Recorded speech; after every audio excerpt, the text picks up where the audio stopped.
CM Revanth Reddy రాష్ట్రంలో ధాన్యం కొనుగోలు తాగునీటి సరఫరాలపై ప్రత్యేకంగా దృష్టి సారించారు. కాసేపట్లో సెక్రటేరియట్లో సంబంధిత విభాగాలపై సీఎం సమీక్ష నిర్వహించనున్నారు.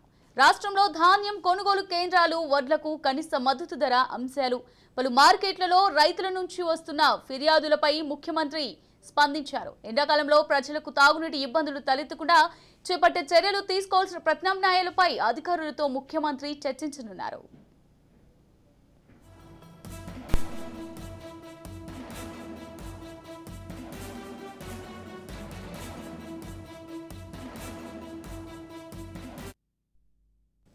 రాష్ట్రంలో ధాన్యం కొనుగోలు విషయంలో రైతులను ఎవరు మోసం చేసేందుకు ప్రయత్నించినా చర్యలు ఉంటాయని ముఖ్యమంత్రి రేవంత్ రెడ్డి హెచ్చరించారు. ధాన్యం కొనుగోలుల విషయంలో ప్రభుత్వం చిత్తశుద్ధితో ఉందన్నారు. జనగామ మార్కెట్ యార్డులో రైతుల ఆందోళన అంశంపై ట్విట్టర్ వేదికగా స్పందించారు. వ్యవసాయ మార్కెట్ అధికారులపై ఆగ్రహం వ్యక్తం చేశారు. రైతుల కష్టాన్ని ఎవరైనా మార్కెట్ కమిటీ అధికారులు వ్యాపారులతో కుమ్మక్కై తక్కువ చేసే ప్రయత్నం చేస్తే సహించేది లేదని సీఎం హెచ్చరించారు.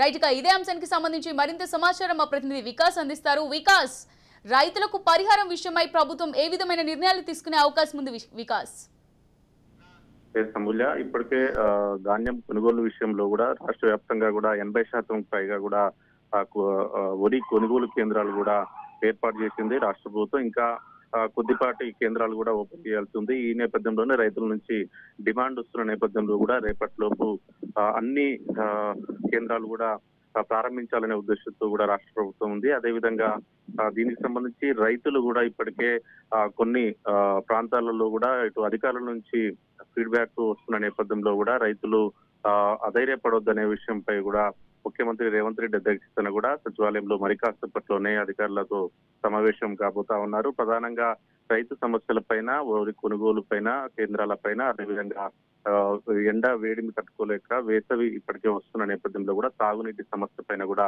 పెద్ద ఎత్తున చర్చ జరిగే అవకాశం కనిపిస్తా ఉంది. మరి కాసేపట్లోనే సచివాలయంలో సమీక్ష చేయనున్నారు. ప్రధానంగా వరి కొనుగోలు కేంద్రాలకు సంబంధించి చివరి గింజకు వరకు, వరి గింజ వరకు కూడా కొనేందుకు రాష్ట్ర ప్రభుత్వం ఇప్పటికే రెడీగా ఉంది. ఈ నేపథ్యంలోనే రైతులు ఇప్పటికే కొన్ని ప్రాంతాలలో మాత్రం వరి కొనుగోలు కేంద్రాలు ప్రారంభం కాని పరిస్థితుల్లో కూడా రైతుల నుంచి డిమాండ్ వస్తున్న నేపథ్యంలో కూడా దానికి తగ్గట్టుగా అధికారులను సమాయత్తం చేసే విధంగా ఈ సమీక్షించనున్నారు. అదేవిధంగా కొన్ని ప్రాంతాలలో మాత్రం అధికారుల నిర్లక్ష్యం వ్యవహరిస్తున్నారనేది రైతుల నుంచి ఇప్పటికే డిమాండ్ వినిపిస్తున్న నేపథ్యంలో కూడా అధికారుల మీద చర్యలు ఉంటాయని కూడా నిన్ననే ముఖ్యమంత్రి రేవంత్ రెడ్డి కూడా తెలియజేశారు. ఖచ్చితంగా అధికారులు రైతులకు సహకరించి అమౌంట్ విషయానికి వస్తే ఖచ్చితంగా మద్దతు ధర ప్రకారమే వరి కొనుగోలు చేయాలని, ఏ ఒక్క రూపాయి తక్కువ చేసినా కానీ అధికారుల పైన, మిల్లర్ల పైన కూడా చర్యలు ఉంటాయని స్వయంగా ముఖ్యమంత్రి రేవంత్ రెడ్డి కూడా ఇప్పటికే ఆదేశించారు.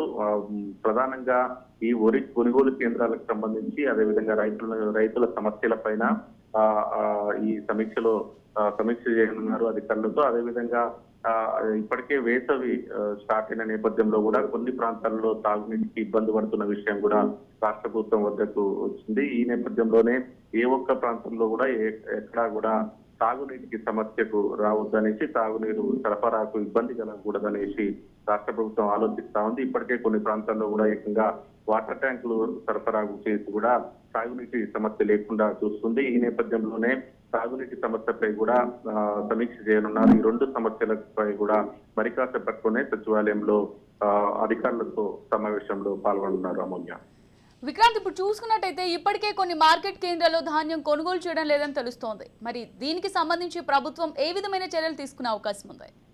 చేసాములా ఇప్పటికే 80% పైగా కూడా కొనుగోలు కేంద్రాలు, వరి కొనుగోలు కేంద్రాలు కూడా ప్రారంభమయ్యాయి. కానీ కొన్ని ప్రాంతాల్లో మాత్రం ఆలస్యం అవుతా ఉన్నాయి. దానికి సంబంధించే ఈ రోజు జరిగేటువంటి ఈ సమీక్షలో కూడా ఒక దిశానిర్దేశం చేసే అవకాశం కనిపిస్తా ఉంది. మనకున్న సమాచారం మేరకు కేవలం 1 నుంచి 2 రోజుల్లోపే మొత్తం 100% వరి కొనుగోలు కేంద్రాలు ప్రారంభించాలనే ఉద్దేశంతో కూడా రాష్ట్ర ప్రభుత్వం ఉంది.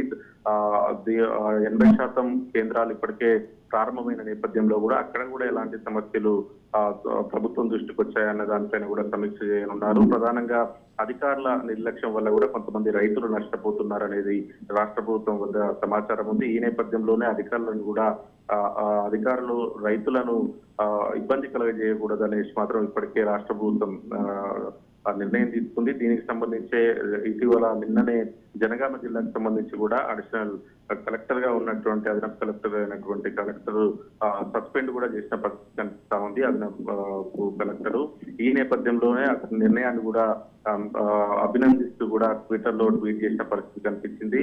ప్రధానంగా రైతుల పక్షపాతిగా ఉండి రైతుల ప్రతి సమస్యను తెలుసుకుని సమస్యను పరిష్కరించే విధంగా, అదేవిధంగా ఉరి కొనుగోలు చివరి గింజ వరకు కొనే విధంగా కూడా రాష్ట్ర ప్రభుత్వం చర్యలు తీసుకునే అవకాశం మాత్రం కనిపిస్తా ఉంది. Right, thank you Vikrant, thank you for the updates.